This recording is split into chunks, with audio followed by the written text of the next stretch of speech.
In this video I'm going to show you how to make my Chunky Dogtooth Scarf.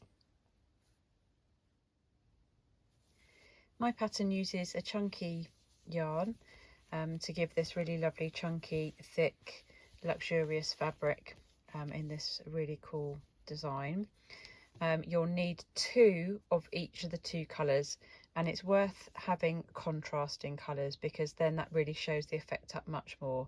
A more subtle effect would be something where the two colours are quite similar. So if you want a really striking, go for something very contrasting. Something more subtle, you could go for closer colours.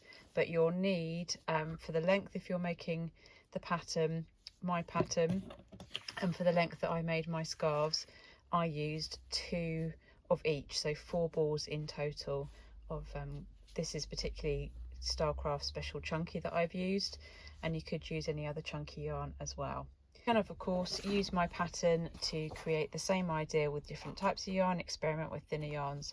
You may need more to make the similar length if you're using a thinner yarn like a DK. So let's get started.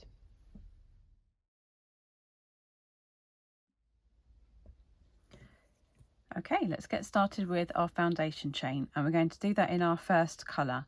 It doesn't matter which one goes first, just whichever one is the one you use first is going to be colour 1, and your other colour will be colour 2. We're going to start by chaining 26, and we want that chain to not be too tight because we don't want it to be pulling in the beginning of the scarf. So this yarn that I'm using recommends a 6mm hook, which is what I'm using. But if I wanted to, I could do this first foundation chain in 1 crochet hook up, so I would do it in a 7mm, and that will naturally make this first chain a little bit looser. We don't want it to be too tight, as I say, to have that cinch in, but we don't want it to be too loose either. We just want that perfect balance of the yarn naturally snugly fitting round, not being pulled tight, just literally the width of that hook. So I'm going to start by attaching my yarn to my hook, and then I'm going to chain 26. 1, 2, 3, 4.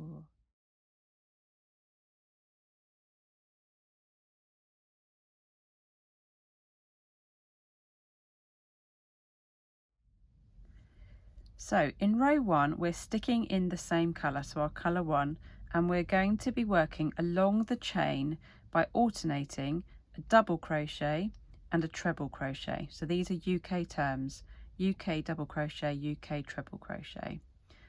And we're going to start by doing a double crochet in the first, then treble, then double, then treble, all the way along this chain. We're going to start with that in the second chain from the hook.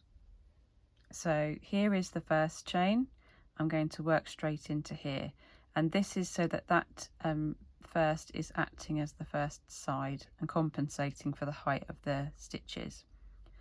So go ahead and insert your hook straight into that second chain, yarn over, pull up a loop, yarn over and pull through 2. There's my first double. Now I'm going to do a treble in the next chain. So yarn over first, then insert the hook, yarn over and pull up a loop. So I've got 3 on the hook, yarn over, pull through the first 2, yarn over, pull through the next 2. Then I'm back to a double, so I go straight into the chain space, yarn over, pull up a loop, yarn over and pull through both. Back to a treble, yarn over first, into the chain, yarn over, pull up a loop, through on the hook, yarn over, pull through 2, yarn over, pull through 2. And I'm going to keep going along the chain doing that same thing of a double, then a treble, then a double, then a treble, and so on until I get to the end. So I'll just carry on and do that. Okay, I'm just coming up to the end, so I've done a treble, then a double, then a treble, and I need to end on a double, and I can see that there is my last chain. This is the starting knot, slip knot, and there's my chain. So I'm going to double into that chain space like that, and that completes row 1. Now you'll start to see this lovely texture appearing, and you can see where you've alternated between a treble and a double, and it's perfectly right to have a slightly bigger hole underneath where the double is, because obviously it's pulling up much tighter because it hasn't got the construction of the treble stitch. So these holes are perfectly correct. What's great is actually if you want to do a full tassel at the end of your scarf, these holes are perfectly placed to do that with. So just to let you know that that is correct, and don't panic if you spot those holes and think it looks wrong.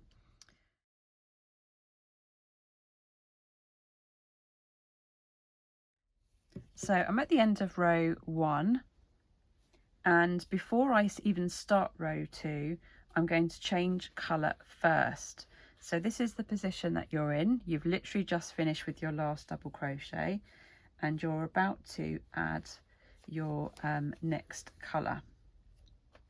Now I've got this nice contrasting stony colour for this particular colourway, and I want to I want to join this before I actually start, so that the position of the colour is in the right place. So all I literally do is just pull the new colour through the loop so that it then becomes the new colour on your hook. Pull down on the old colour to just tighten it like so, and just make sure you've got enough of a cut end to weave in at the end. We don't want it to be too short, but don't also waste the yarn and have a really long tail. It's not necessary. Something around that kind of length, which is roughly about 5 centimetres ish, is about right. So now my new colour has replaced the loop on the hook, and now I'm just going to pull that down so it's a little bit more snugly around the hook, and then I'm going to do my chain 1 in the new colour. So I chain 1 in that new colour. Now I'm ready to start round 2, so I turn my work, and now I'm going to start working across. And you can see this absolutely gorgeous texture already starting to develop here in the green. And if you remember, we started with a double and ended with a double. So for this row, we need to start with a treble and end with a treble. So we're working into that first space. So we're now, if you look here, we're working under, so like we often do with crochet from a stitch for a double and treble, you've got that distinctive V shape on the top, and we're going to be working underneath that. So this was the double from the first round, and I'm going to work underneath the V's into that space there with a treble.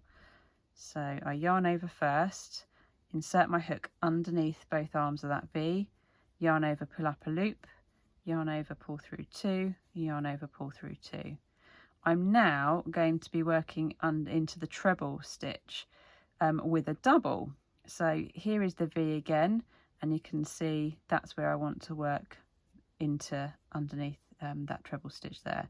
So I'm doing doing a double crochet this time. So I insert my hook straight in, yarn over, pull up a loop to have 2, yarn over and pull through both. And I'm going to work that all the way along.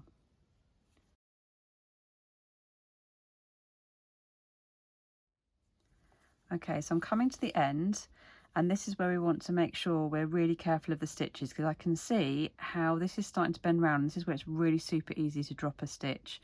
So I've started on a treble, I need to finish on a treble. I've just completed a treble, so the next stitch with that V, I'm going to do a double into. But I need to not forget, can you see this bending round? And I can see that if I didn't work into there, I've got this lump on the side, so my edge isn't straight. So that tells me that I haven't gone into the final stitch. So I'm going to get the treble, yarn over first, and it's just bending round, but make sure you go under both parts of the stitch, both arms of that V, to complete your treble of that row. Like so, and then you can see, look how much straighter that is. And I've ended on the treble like I should, and I can see that side looks much straighter, so I know I've not missed that last stitch. Okay, so that is row 2 complete.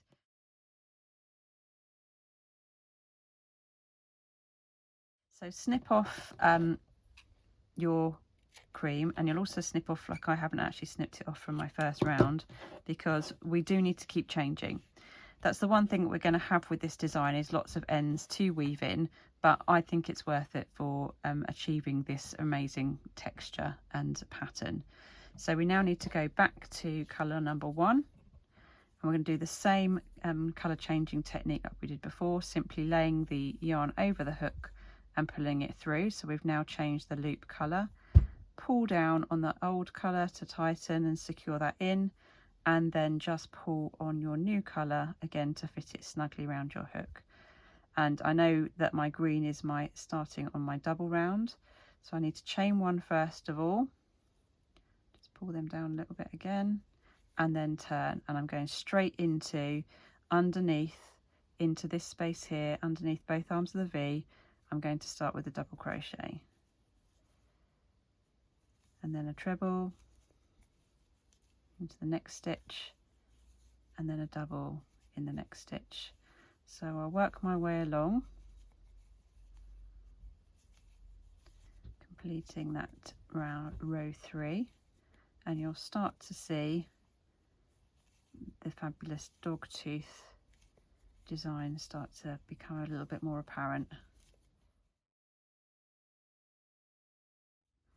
Okay, so I'm at the end, so I've got to end on a double crochet, so I'm doing a treble into that space there, and now I'm getting a little bit further along. I'm not getting quite so much of that bend like I did on the first one, and I can see, looking at the top, there is that final stitch that I need to work under with a double crochet. So under there and complete that row. So there we can see that really cool dog tooth pattern, and of course we're using this chunky yarn. It's really textural, feels lovely.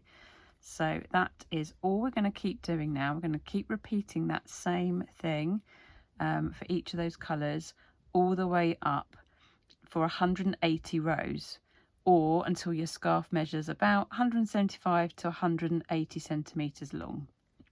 You could keep going to make the scarf as long as you want to make it. So you might find you don't want to make it as long, or you may want to make it longer.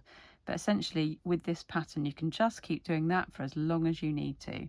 So keep going now until you get to the end of however long you want your scarf to be, or if you're following the same as my pattern, for 180 rows.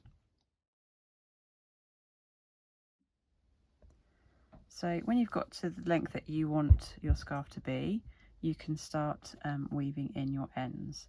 Now you might want to do a certain width of length of your scarf, and then do a bit of sewing in, and do a little bit more, and then sewing in, rather than having to do them all at the end or do them all at the end. It's entirely up to you. So I'm just going to show you with this sample here what I do to weave the ends in. So you want to keep the green going in with the green so that it camouflages and you don't see it. So I tend to pull it around into the fabric. If your piece is particularly short, like that piece actually is, I'm going to put my needle in first, and I just want to take it on a little journey going underneath. Let's go underneath that way, underneath the cream and through some of the stitches of the green, and just go in a good inch or so into the fabric. So with this short end, I'm putting the needle in first and then threading it on, because my tail is a little bit short, and pulling it right through. And I tend to just do a big chunk of doing all this at once and then snipping off, rather than keep stopping and starting. So I'm going to go under here, under there, under this green bit,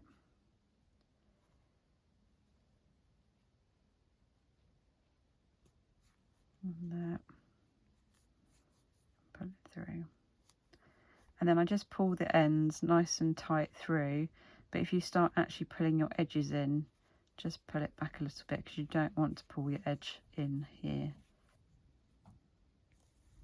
Okay, so I keep doing that with all of my ends, and then I just need to snip them off. Now as I snip them off, I do tend to give them a little bit more of a pull and snip as close to the edge as I can, but really careful, don't cut your stitch, and then just pull it out so that the end just tucks itself back into the stitch a little bit.